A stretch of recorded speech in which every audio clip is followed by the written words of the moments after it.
자, 안녕하세요. 교현쌤입니다. 이번에는 이제 우리가 아까 전에 중력을 받는 물체의 운동에 이어서, 자연학화 운동에 이어서 이번엔 뭐 할 거냐? 수평 방향으로 던진 물체, 그리고 등속 원동하는 물체. 우리가 이 둘을 다루게 될 겁니다. 그렇죠? 자, 그러면은 우리가 정리해 봅시다. 첫 번째, 수평 방향으로 던진 물체들은 어떤 운동을 할까?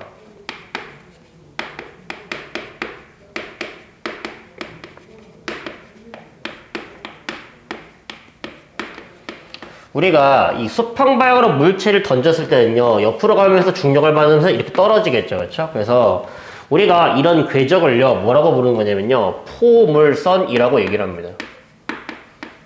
그래서 포물선 운동을 한다라고도 얘기를 하게 되는 거예요. 그렇죠? 자, 그러면은 우리가 저 포물선 운동을 하는 저 조건이라든지 특징, 이런 거에 대해서 한번 다뤄보자라는 거예요. 그렇죠? 근데 이 수평 방향으로 던진 물체 있죠? 포물선이 있죠, 포물선.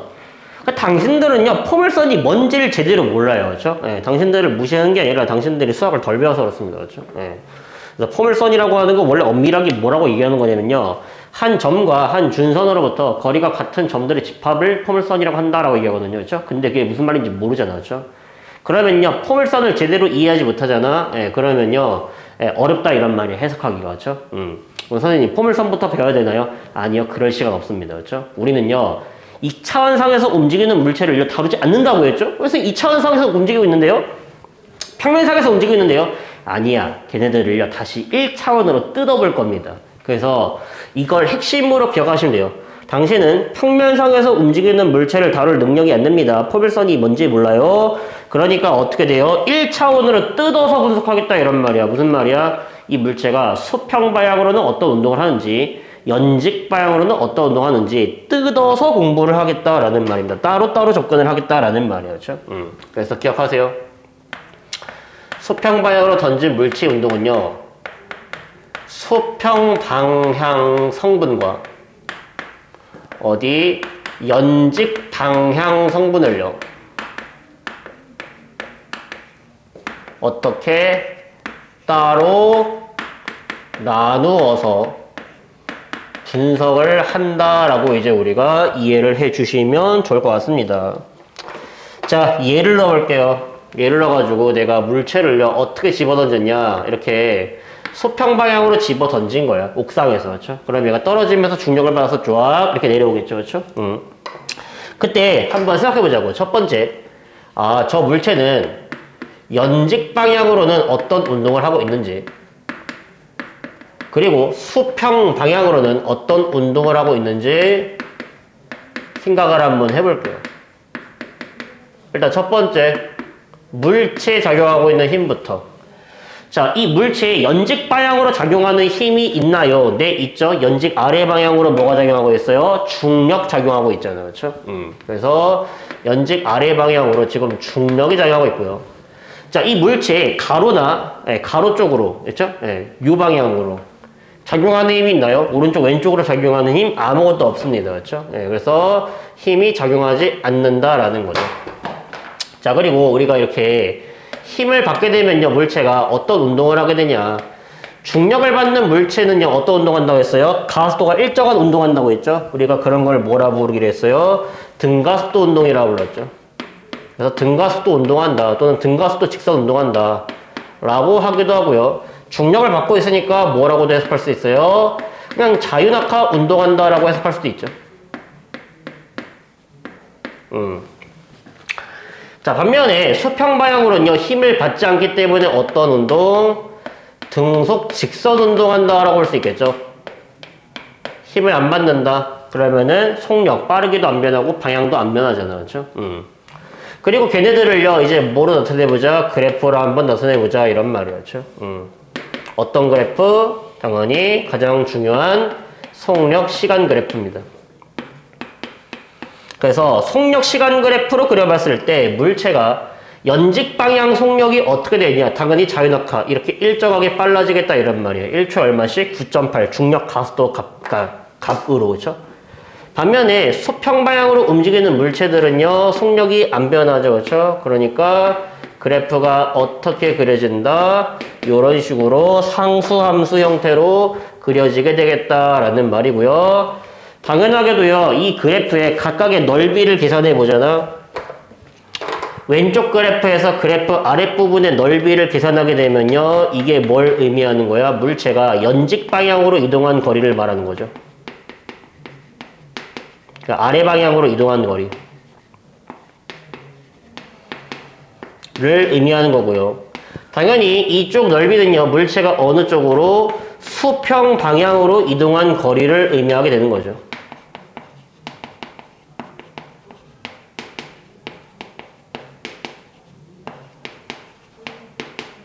요렇게 우리가 해석해 주시면 되겠습니다. 당연히 여기서 그래프의 기울기는요, 중력가속도입니다. 오케이? 자, 그러면 한번 생각해 볼게. 자, 우리가 저번 시간에 다중섬광사진 했죠? 다중섬광사진. 자, 등속 직선동이야. 다중섬광사진에서 사진과 사진 사이의 간격이 뭘 의미한다고 했냐? 그게 속력을 의미한다고 했죠. 그래서 수평 방향부터 먼저 봅시다. 그럼 처음에 물체가 여기 있어요. 1초 뒤에 물체가 여기 있어요. 2초 뒤에 물체가 여기 있어요. 3초 뒤에 물체가 여기 있어요. 어때요? 간격 일정하죠? 물체가 수평 방향으로 일정한 속력으로 움직이고 있다라는 걸 우리가 확인할 수 있고요. 자, 반면에 연직 방향으로 뭐 한다고요? 자유낙하 운동한다고 했죠? 그럼 속력이 점차 어떻게 되면서 빨라지면서요. 간격도 점차 어떻게 된다? 이런 식으로 넓어지게 된다라는 말입니다. 그래서 0초, 1초, 2초, 3초일 때 물체는 수평 방향으로 이만큼 이동했고요. 0초, 1초, 2초, 3초 다음에 물체는요, 연직 방향으로 이만큼 이동했고요. 걔네 둘을 짬뽕 시키잖아. 그러니까 결과적으로 1초일 때 최종적으로 물체의 위치는 어디 있냐? 당연히 여기 있겠죠, 그렇죠? 수평 방향으로 이만큼, 연직 방향으로 이만큼 이동했으니까. 자, 마찬가지로 2초일 때 물체의 위치는요, 최종적으로 여기 있겠죠? 3초일 때 물체의 위치 여기 있을 거다, 이런 말이었죠. 예. 자, 그래서 물체는요, 최종적으로 0초일 때, 1초일 때, 2초일 때, 3초일 때 이런 위치에 있고요. 쟤네들을 쫙 연결해 보잖아. 그러면 어떻게 된다? 아, 이런 식으로 휘어진 곡선. 아, 우리가 뭐라 불러요? 포물선 형태로 이제 운동을 하게 된다라는 걸 금방 깨달을 수 있겠습니다. 그렇죠? 그래서 아, 포물선 운동하는 조건. 한쪽 방향으로는 뭐? 등속지선 운동. 한쪽 방향으로는 뭐 이런 식으로 등가속도 운동을 해야지 저런 포물선 같은 게 그려지겠구나 라고 이제 우리가 받아들일 수가 있다라는 소리죠. 그렇죠? 근데 우리가 한번 요런 생각을 한번 가져보자고요. 그렇죠? 첫 번째는요, 여기에서 내가 요 물체를요 지금부터 뭐 할 거냐, 자유낙하 운동 시켜볼게요. 그렇죠? 네, 그래서 처음에 0초일 때 여기 있어요. 그 다음에 뭐 1초일 때 물체 여기 와 있고요. 2초일 때 여기 와 있고요. 뭐 3초일 때 여기 와 있다고 칠까요? 3초일 때 지면에 도착했다라고 칩시다. 이렇게 자유낙하하는 물체 A라고 할까요? 그러면은 두 번째, 내가 이번에는 물체를요 수평 방향으로 얘랑 똑같은 높이에서 동시에 옆으로 얼마의 속도로 던질 거냐면요, 1m/s의 속력으로 집어 던졌다라고 칩시다. 자, 그러면은 이 B라고 하는 물체는요, 이런 식으로 포물선 궤도를 그리면서 떨어지겠죠, 그렇죠? 예, 그럼 질문이야. A랑 B 중에 누가 먼저 지면에 도착하니? 라고 물어보는 거예요, 그렇죠? 자, 그러면은요, 누가 먼저 지면에 도착한다? 당연히 B가 처음에 속력이 더 빠르니까 B가 먼저 도착하겠지? 또는 선생님 무슨 말이세요? B가 이동한 거리가 더 길잖아요. A가 먼저 떨어지겠네요. 아니죠. 동시에 바닥에 도착합니다. 왜요? B 있죠? 연직 방향만 봐봐. 연직 방향으로는 어떤 운동이에요? 자유낙하 운동하죠. 무슨 말이야? A가 0초부터 1초 사이에 연직 방향으로 이만큼 이동했죠.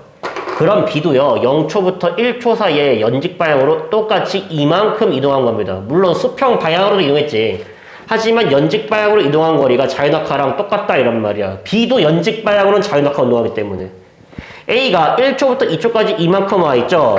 B도 똑같이 1초부터 2초까지 이만큼 연직 방향으로 이동해가지고 어디 와 있다? 여기 와 있습니다. 그러므로 3초일 때 B도 당연히 여기 와 있게 된다라는 소리예요. 그쵸? 그래가지고 어떻게 된다. 수평 방향으로 집어 던진 속력이랑은 관계없이요. 똑같이 지면에 도착을 하게 된다라는 소리야. 자유낙하 운동을 하든 포물선 운동을 하든. 마찬가지. 내가 만약에 얘를 더 빠른 속력으로 집어 던졌어. 예를 들어서 뭐 한 2m/s로 집어 던졌어. C라고 하는 물체야. 그럼 얘는요, 조금 더 이렇게 옆으로 멀리 날아가겠죠? 하지만 여전히 뭐다? 얘도 연직 방향으로 뭐 하기 때문에 자유낙하 운동을 하기 때문에 A, B, C는요, 수평 방향으로 던진 속력이 0이든 1이든 2든 빠르든 느리든 관계없이 어떻게 도착한다? 지면에 동시에 도착하게 된다라는 말이에요. 이게 가장 기본적인 틀이라고 보시면 될 것 같아요. 그렇죠? 포물선 운동하든 자유낙하 운동하든 전부 다 연직 방향으로 뭐하고 있기 때문에 자유낙하 운동을 하기 때문에 지면에 도착하는 시간은 똑같다. 같은 높이에서 동시에 더 떨어뜨리면. 그렇죠? 그래서 우리가 요걸 잘 이해하세요. 잘 들어. 이 가볍든 무겁든 상관없습니다. 1kg짜리든 2kg짜리든 상관없어요. 수평 방향으로 집어 던진 속력이랑 상관이 없습니다. 그래서 결론, 바닥에 도달할 때까지 걸린 시간 있죠? 이것은요, 이 물체의 질량이랑 아무 상관없다고요. 오케이? 그리고 이 물체의 수평 방향 속력이랑은 아무런 관계가 없다고요. 오로지 뭐에 의해서만 결정되는 거냐면요, 이 물체를 떨어뜨린 높이에 의해서만 결정되는 겁니다.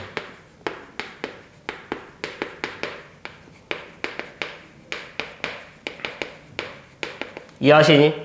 무겁든 가볍든 상관없다. 옆으로 집어던진 속력 상관없다. 바닥에 도달할 때까지 걸린 시간은 오로지 높이에 의해서만 결정됩니다. 그래서 저번 시간에 뭐 배웠어? 자유낙하 운동의 이동거리는 h인데 이거 어떻게 구했어? 2분의 1 곱하기 중력 가속도 곱하기 시간의 제곱으로 계산했잖아. 그렇죠? 그래서 시간은 높이랑만 관련이 있다. 높이는 시간이랑만 관련되어 있다.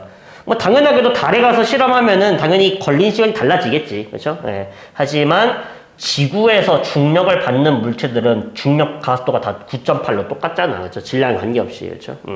그래서 우리가 요거를요, 잘 알아두시면 되겠습니다. 아시겠죠? 그렇죠? 자, 그러면은 우리가 대표적인 포물선 운동의 예제 한번 같이 한번 풀어보도록 할게요. 210페이지 있죠? 네, 같이 한번 보도록 하겠습니다. 4번점, 맨 밑에 있는 4번. 그림과 같이 지면으로부터 20m 높이에서 질량이 2kg짜리 물체를요, 수평 방향으로 10m/s의 속력으로 던졌을 때, 자, 1번 물체가 지면에 도달하는데 걸리는 시간 계산하시고요. 2번 수평 도달 거리가 얼마인지 계산해 보시오. 단 중력 가속도는 15로 계산하래요. 그렇죠? 자, 그럼 생각해 보겠습니다. 자, 2kg짜리 물체요. 옆으로 얼마? 10m/s의 속력으로 집어 던졌어요. 근데 얘를 던진 높이도 얼마? 이것도 20이래요. 그렇죠? 자, 그러면은 첫 번째 바닥에 도착할 때까지 걸리는 시간부터 먼저 계산해 봅시다. 그럼 내가 아까 뭐라고 했어? 포물선 운동을 해석하는 방식은요, 연직 방향이랑 수평 방향을요, 따로따로 나눠서 분석하는 겁니다. 그렇기 때문에 우리가 뭘 그리고요? 연직 방향에 속도 시간 그래프를 그리고요. 연직 방향으로는 무슨 운동한다? 자유낙하 운동. 그럼 자유낙하 운동의 그래프 어떻게 그려요? 이렇게 그리죠. 그렇죠? 네. 그리고 바닥에 도착할 때까지 걸리는 시간을 모르죠? 모르니까 미지수로 잡읍시다. t초라고 할게요. 그러면은 바닥에 도착할 때까지 걸리는 시간 t초고, 그리고 이 그래프에서 기울기가 뭐야? 중력 가속도죠. 근데 그걸 얼마로 계산하래요? 15로 계산하라고 했잖아. 그러므로 이 t초 후에 물체의 속력은 얼마가 된다? 10t가 되는 거죠. 그리고 그래프 아랫부분의 넓이는 뭘 의미한다? 이동거리는 이동거리인데 어떤 이동거리? 연직 방향으로 이동한 거리. 즉 이게 얼마가 된다? 20이 된다고요. 그러면은 2분의 1 곱하기 밑변 곱하기 높이를 하잖아. 그러면 5t제곱이죠. 계산하시면. 그렇죠? 삼각형 넓이 계산하시면. 그럼 그 5t제곱이 얼마가 나야 되고요? 연직 방향 이동거리인 20이 나야 되고요. 양변 5로 나누면요, t제곱이 4가 나오고요. t는요, 플러스 마이너스인데 어차피 시간은 음수가 안 되죠. 2초 걸렸겠습니다. 그렇죠? 그래서 1번 바닥에 도착할 때까지 걸릴 시간은 뭐다? 2초다. 그리고 2초 동안에 수평 방향으로 이동한 거리. 뭐 솔직히 말하자면요. 수평 방향은요. 굳이 그래프를 그릴 이유도 없죠. 얘는 속력이 일정하니까 그냥 뭐 쓰면 돼요? 거속시 그냥 쓰면 되잖아. 그렇죠? 얼마로 일정해요? 수평 방향 처음에 집어넣었을 때 10m/s로 일정하죠. 근데 그 몇 초 이동했어요? 2초 이동했죠. 그러면은 수평 방향으로 이동한 거리는요. 이만큼이겠네요. 그렇죠? 얼마요? 20m 되겠습니다. 그렇죠? 그래서 우리가 이런 식으로 어떻게 계산하는지 보이시죠? 지금 제가 어떻게 풀어나가고 있는지. 연직 방향이랑 수평 방향을 따로따로 분석하는데 떨어뜨린 높이가 나와 있어? 그럼 뭘 계산할 수 있다? 시간 계산할 수 있지. 뭘로? 이걸로 이거. 우리 아까 전에 이거 계산한다 했잖아. 떨어뜨린 높이는 이렇게 계산한다 했잖아. 그렇죠? 그래서 요걸로 시간 계산했다 이런 말이야. 그렇죠? 그리고 10m/s로 2초 동안 이동했으니까 수평 방향은 거속시 쓰겠다 이런 말이야. 속력 일정할 때는 거속시 쓸 수 있다라고 했죠. 그렇죠? 그래서 가장 기본적인 계산 잘 해주시면 될 것 같고요. 그거랑 비슷한 예제가 어디에도 나와 있냐면요. 212페이지에 있는 67, 그 다음에 213페이지에 있는 89 있죠. 네 문제 다 동일한 맥락이에요. 그렇죠? 그래서 6번, 7번, 8번 같은 경우는 굳이 어차피 똑같은 문제니까 제가 하지 않도록 하겠습니다. 그렇죠? 하지만 우리가 이런 거는 우리가 조금 구분해 줄 알아야 돼요. 그렇죠? 거기에 있는 6번에 있죠. 6번에 A 2kg짜리 물체 자유낙하 운동 시켰고요. 그 다음에 B 1kg짜리 물체 수평 방향으로 던졌죠. 그렇죠? 그래 이렇게 말하는 거예요. 그렇죠? A랑 B의 가속도의 크기 비교해 보세요. 당연히 A나 B나 얼마를 받아요? 중력 가속도를 받잖아. 그래서 가속도의 크기가 같은 거예요. 그렇죠? 자, 근데 이건 다르죠? 자, A랑 B가 받는 중력의 크기. 이거는 어떻게 계산한다고요? 가속도에다가 질량을 곱한다고 했잖아. 중력 가속도에다가 질량 곱하는 거라고 했잖아. 그렇죠? 그러면은 9.8에다가 2를 곱해야 되고 얘는 9.8에다가 1을 곱해야 되니까 A가 B의 2배이다 라고 우리가 얘기할 수 있어야겠죠. 그렇죠? 그래서 중력 가속도의 크기 비교하세요. 그냥 무조건 같은 겁니다. 무겁든 가볍든 상관없이. 근데 중력을 비교하세요. 그러면은 질량 비교하라는 말과 똑같은 말이에요. 그렇죠? 중력 크기를 그리고 뭐라 부른다고 이거를 무게라 부른다 했습니다. 중력의 크기. 그렇죠? 그래서 그런 거는 잘 알아두십시오. 중력 크다고 먼저 떨어지나요? 아니라고 했죠? 얘들 어떻게 떨어져요? 동시에 떨어진다고 했죠? 이유는요, 중력 가속도가 똑같기 때문입니다. 그렇죠? 같은 높이에서 동시에 떨어뜨렸으니까. 자, 근데 9번은요, 제가 조금 하도록 하겠습니다. 그걸 못 푸는 분들이 좀 있어가지고. 자, 그림같이 지면으로부터 높이가 각각 H랑 EH인 지점에서 수평 방향으로 던진 물체 A랑 B가 포물선 운동을 하고 있다. A랑 B의 처음 속력은 V로 동일하고 수평 방향 도달 거리는 각각 RA랑 RB였다. 자, 여기 A라고 하는 물체가 있어요. 속력 얼마? V로 집어 던집니다. 집어 던진 높이가 얼마예요? H에서 집어 던졌대요. 포물선 운동합니다. 수평 방향으로 도달한 거리를 RA라고 할게요. 자, 마찬가지로 B라고 하는 물체가 있어요. 똑같은 속력으로 집어 던집니다. 집어 던진 높이는 얼마라고 나와 있냐면은 EH라고 나와 있어요. 포물선 운동합니다. 수평 방향으로 이동한 거리를 RB라고 할 때 RA 대 RB가 몇 대 몇이냐 이거를 계산하라고 했죠. 그렇죠? 자, 그러면 이렇게 보는 겁니다. 자, 일단 얘네들이 바닥에 도착할 때까지 걸리는 시간 있죠? 그거를 우리 각각 TA랑 TB라고 합시다. 그렇죠? 그럼 제가 일단 몇 대 몇인지부터 먼저 계산하면 되죠. 그렇죠? 근데 이 바닥에 도착할 때까지 걸리는 시간은 뭘로 계산한다고요? 높이로 계산한다고, 높이. 그럼 우리가 어떻게 계산해? 이 높이라고 하는 건 뭐랑 비례 관계야? 시간 제곱이랑 비례 관계죠. 얘랑 얘가 비례 관계입니다. 시간 제곱이랑. 그럼 잘 들어봐. 자, 높이가 A 대 B가 몇 대 몇이냐면요. 1대 2죠. 비례로 표현하겠습니다. 자, 높이가 1대 2야. 그러면 바닥에 도착할 때까지 걸리는 그 시간 있죠? 그 시간에 제곱도 몇 대 몇이다? 1대 2라는 소리입니다. 오케이?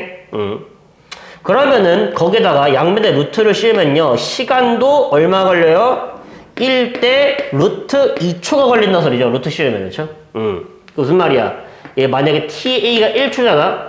그럼 TB 같은 경우는 얼마 걸린다? 루트 2초 걸린다는 소리야. 끝났죠, 그러면은? 야, 수평방향으로 이동한 거리 있죠? 이거 어떻게 산다고 했어? 속력 곱하기 시간으로 계산한다 했잖아. 그럼 속력에다가 시간 곱하면 이건 V 나오고, 속력에다가 시간 곱하면 얼마 나와? 이거는 루트 2V 나오죠. 그러면 결과적으로 몇 대면? 1대 루트 2가 된다라는 말입니다. 그렇죠? 그래서 수평방향 이동거리는 1대 루트 2다. 그래서 복잡하게 계산하지 말고도요. 그냥 얘가 몇 대 몇이라고 물어봤잖아. 그럼 뭘 계산을 해? 몇 대 몇이냐고 물어봤는데. 그러면 높이가 1대 2야. 그럼 시간 제곱이 1대 2야. 그럼 시간은 1대 루트 2초야. 그러면은 속력 곱하기 시간. 속력 곱하기 시간으로 이런 식으로 계산을 할 수가 있겠다라는 소리입니다. 그렇죠? 그래서 포물선 운동 이렇게 잘 정리해 주시면 되고요. 211페이지로 돌아가지고 이제 마지막에 뭘 볼 거냐? 지구 위에서, 지구 근처에서 원운동하는 물체들을 조금 다뤄보도록 하겠습니다. 근데 우리가 그걸 하고 싶지 않아? 그러면요, 뉴턴이 이런 사고 실험을 한 거예요. 참고로 사고 실험이 뭐냐면요, 실험하다가 사고 친 게 아닙니다. 그렇죠? 사고 실험이라고 하는 건 실제 실험이 아니라 머리로 실험을 했다는 소리예요. 그렇죠? 자, 그래서 우리가 그 유명한 뉴턴의 사고 실험이라고 하는 게 뭔지 같이 한번 따라가 볼게요. 자, 지구에 올라갑니다. 지구에서 개 높은 산에 올라가요. 예, 그 다음에 거기에 뭘 설치하냐? 대포를 하나 설치합니다. 그 다음에 대포에서 대포알을 뿅뿅뿅 하고 쏠 거다 이런 말이었죠. 자, 그러면 한번 상상해봐. 만약에 대포알을 조금 느리게 쐈어. 그러면은 어떤 일이 벌어져요? 당연히 포물선 운동을 하다가 슉 땅바닥에 처박히겠죠? 자, 그래서 대포알을 이번에 조금 더 빠르게 쏴본 거야. 그렇죠? 그랬더니 어떻게 돼? 슉 조금 더 옆으로 이동하다가 땅바닥에 처박히게 되겠죠? 그리고 마지막으로 대포를 이제 개빠르게 쏴본 거야. 어느 정도로 빠르게 쐈냐? 한 1초에 한 8km 정도? 네, 그 정도의 속도로 쐈다 이란 말이었죠. 그랬더니 어떤 결과물이 벌어지냐? 이런 결과물이 벌어지는 거야. 무슨 일이 벌어져요? 지구로 떨어지지가 않습니다. 왜 안 떨어져요? 얘는 포물선 운동을 하고 있지만 지구, 땅도 뭐하고 있기 때문에 이렇게 꺼지고 있기 때문입니다. 그렇죠? 네, 그래서 우리가 이거를 뉴턴이 뭐라고 설명했냐? 이게 달이다 라고 설명한 거예요.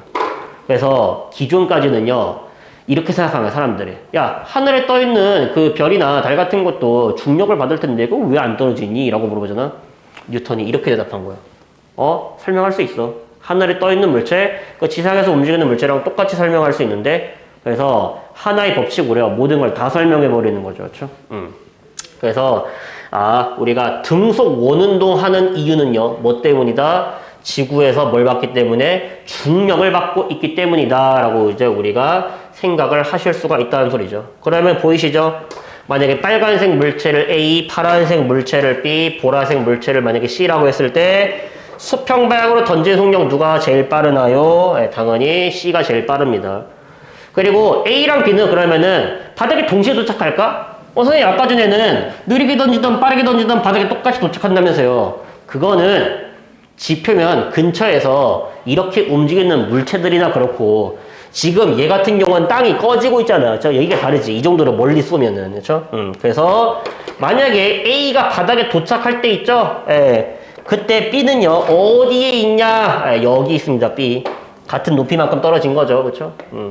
물론 뭐 엄밀하게 저렇게 얘기하면 안 되는데 그냥 대충 저런 느낌이다라고 보시면 될 것 같아요.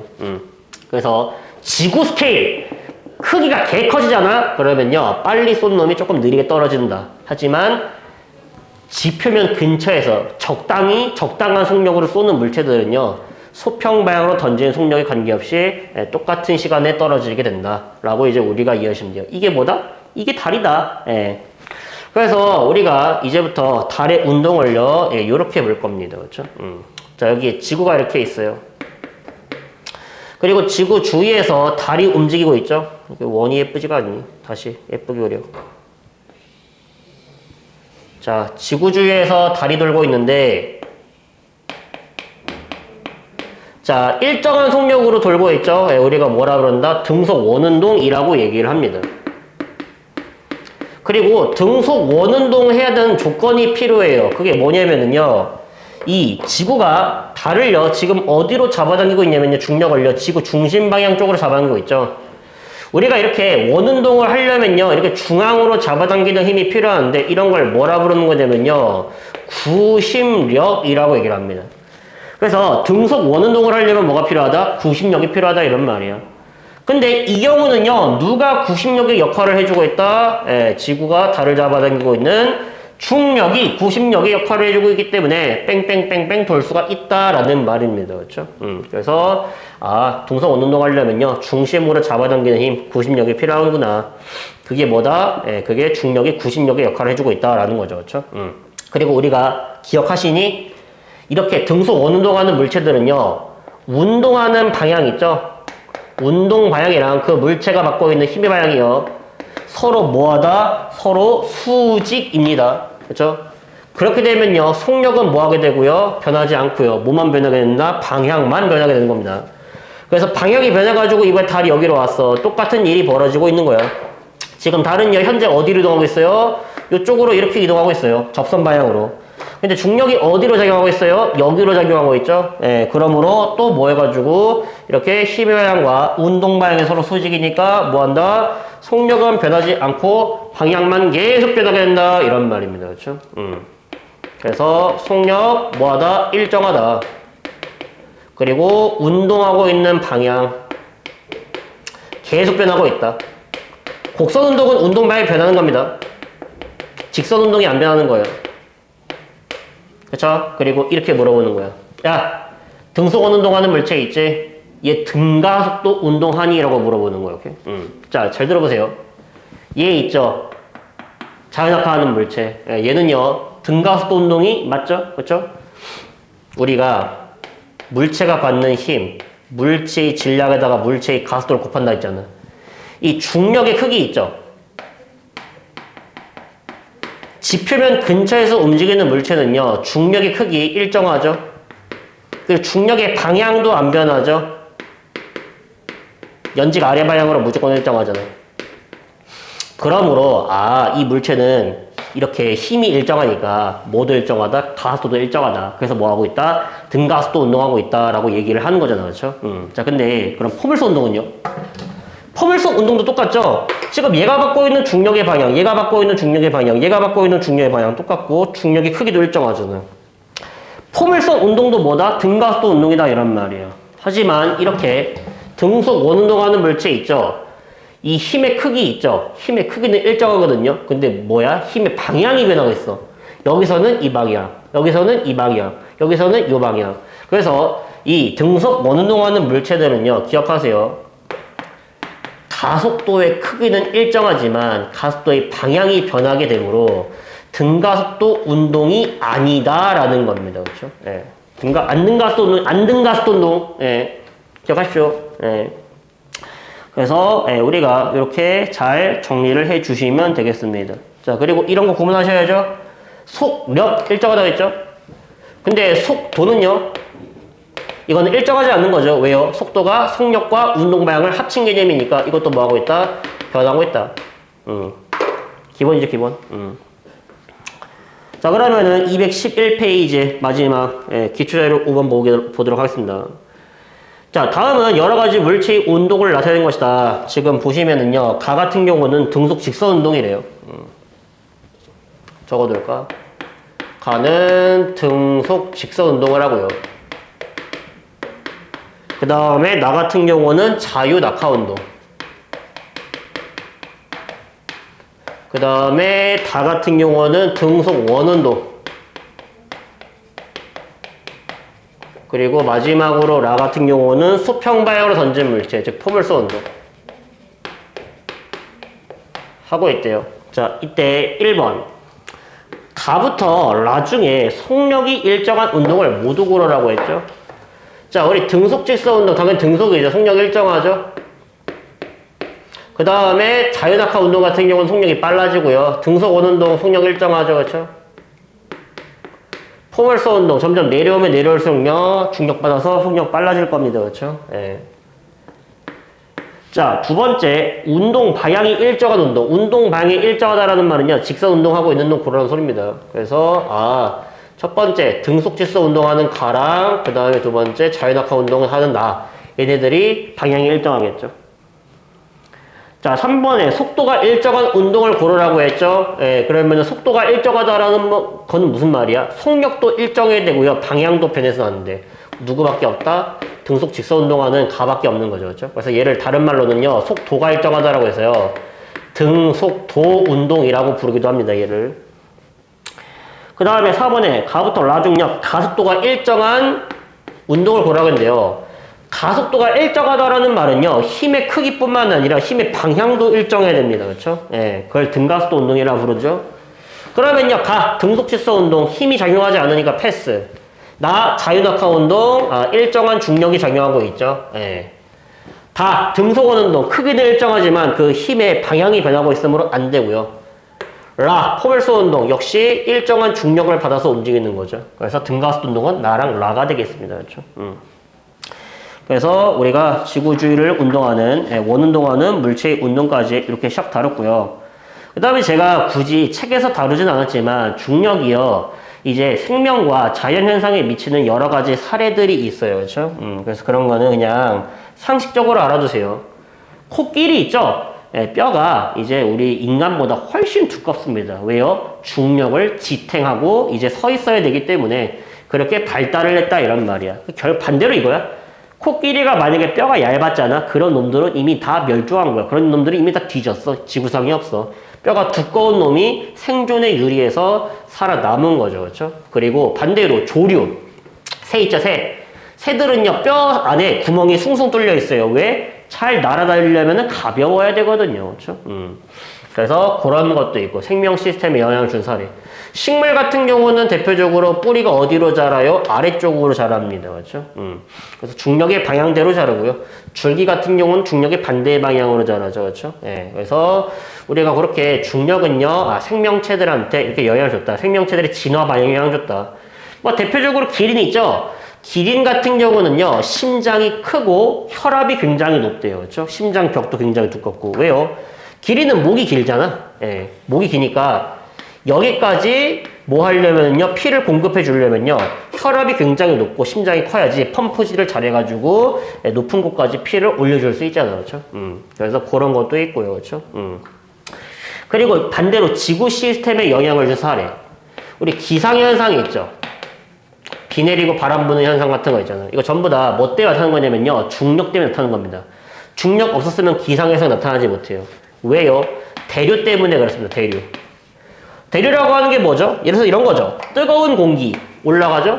찬 공기 내려오면서 물질이 직접 이동하면서 에너지를 전달하는 현상을 우리가 대류라고 얘기를 하는데, 수증기가 올라가면 구름 만들어지고 거기서 비 내릴 거 아니에요. 그렇죠? 그런 걸 우리가 기상현상이라고 그러잖아. 뭐 때문에 뜨거운 공기가 올라가죠? 밀도가 작아서 뜨거운 공기 올라가는 거죠. 그렇죠? 예, 그러면은 밀도가 작으면은 가벼워서 올라가는 거잖아. 뭐 때문에? 중력이 약해서. 반대로 중력이 강하면은 이렇게 내려오게 되는 거잖아요. 그렇죠? 그래서 기상현상을 일으키고, 그 다음에 강물이 바다로 흘러가잖아. 뭐 때문에? 충력 때문이죠. 그렇죠? 그리고 행성 모양이, 행성이나 별 같은 게 둥근 까닭도 당연히 중력 때문입니다. 중력이요, 작용하기 때문에 이런 식으로 둥근 형태가 된다라는 건데, 만약에 여기 이런 식으로 뾰족뾰족 튀어나와 있잖아? 그러면은요, 중력을 받아서 이 부분이요, 이렇게 깎여 나와가지고요, 떨어지겠죠? 그럼 다시 둥글둥글해지겠죠? 그렇죠? 예. 그래서 중력 때문에 이렇게 둥근 모양새를 하고 있다라고 우리가 이해를 해주시면 되고요. 높은 산에 올라가면 공기가 희박해지죠. 역시 중력이 약해져서 그렇습니다. 낮은 곳, 공기 많죠? 중력 세니까. 가벼운 곳, 공기 별로 없죠? 예. 그리고 공기의 성분. 우리 우주에 가장 많은 건요, 수소랑 헬륨이라고 했는데요. 대기 중에 수소랑 헬륨은요, 거의 없습니다. 왜요? 얘네들은 너무 가벼워. 중력이 약하니까 뭐 했어? 지구 대기를요, 탈출했다라고 우리가 볼 수가 있겠죠. 그렇죠? 그래서 지구 대기는 산소, 질소, 수증기 같은 무거운 기체들로 이루어져 있지. 수소랑 헬륨 같은 가벼운 기체로 이루어질 수 없다라는 겁니다. 이 정도를 붙잡아 두려면은요, 중력이 매우 세야 돼. 그래서 목사형 행성 이런 애들이 붙잡을 수 있는 거죠. 그렇죠? 그래서 우리가 그런 것도 있고요. 우리가 그리고 놀라운 이제 실험 같은 게 있거든요. 촛불 있죠, 촛불. 촛불 같은 경우를요, 이제 땅에서 켜잖아? 그러면 이렇게 위로 치솟는 모양이 되죠? 이유는 뭐냐면요, 이 주변에서 뜨거워진 공기가 어디로 가고요? 위로 가고요. 이 빈 공간을 채워주기 위해서 어디에서? 아래에서 공기가 들어오기 때문입니다. 즉, 대류가 일어나서 그래. 근데 우주정거장 같은 무중력 상태 공간에서 촛불을 켜잖아? 그럼 촛불이 어떤 모양이냐면요, 동그라미 모양입니다. 왜요? 가열된 공기가 위로 가는 게 아니죠. 여기 중력이 없잖아. 그러니까 어떻게 된다? 사방팔방 퍼지게 된다. 이런 말이야. 그리고 어디에서? 사방팔방에서 빈 공간을 채워주기 위해서 공기가 들어오는데 이게 쉽게 들어올 리가 없겠죠? 그래서 촛불 모양이 둥근 모양이고요. 심지어 금방 꺼져버립니다. 공기가 있어도. 이렇게 잘 들어올 수가 없기 때문에. 그렇죠? 그래서 이런 것들이 전부 다 중력 때문에 나타나는 현상이구나 라고 우리가 잘 알아두시면 좋을 것 같습니다. 뭐 이런 건 뭐 상식이라고 볼 수가 있겠죠. 그렇죠? 그래서 오늘 배웠던 내용, 포물선 운동, 계산 문제 같은 거 있죠? 아까 설명해 드린 거. 그래서 대표자료 꼭 반드시 한번 풀어보시고요. 선생님 답은 어디 있나요? 답은요, 저한테 연락 주십시오. 그럼 알려드리겠습니다. 저한테 연락을 안 주신다는 말은 안 풀었다라고 생각하시면 되겠죠. 그렇죠? 그리고 원운동 뭐라고 설명할 수 있다? 그냥 포물선 운동을 그냥 확장했다라고 우리가 설명할 수 있겠죠. 그렇죠? 그래서 오늘까지 해가지고요, 뉴턴 운동 법칙, 자연낙하 운동, 포물선 운동, 등소건 운동, 좀 어려운 거를 많이 배웠습니다. 그렇죠? 근데 우리가 다음 단원인 운동과 충돌, 운동량과 충격량도요, 그렇게 만만하지는 않은 단원이에요. 실제로 계산 문제는요, 그쪽에서 더 많이 나오기도 합니다. 그래서 오늘은 일단 배웠던 내용 잘 정리하시고요. 우리 다음 시간에 이제 운동과 충돌, 운동량과 충격량으로 다시 뵙도록 하겠습니다. 자, 그러면은 오늘 고생 많이 하셨습니다. 안녕.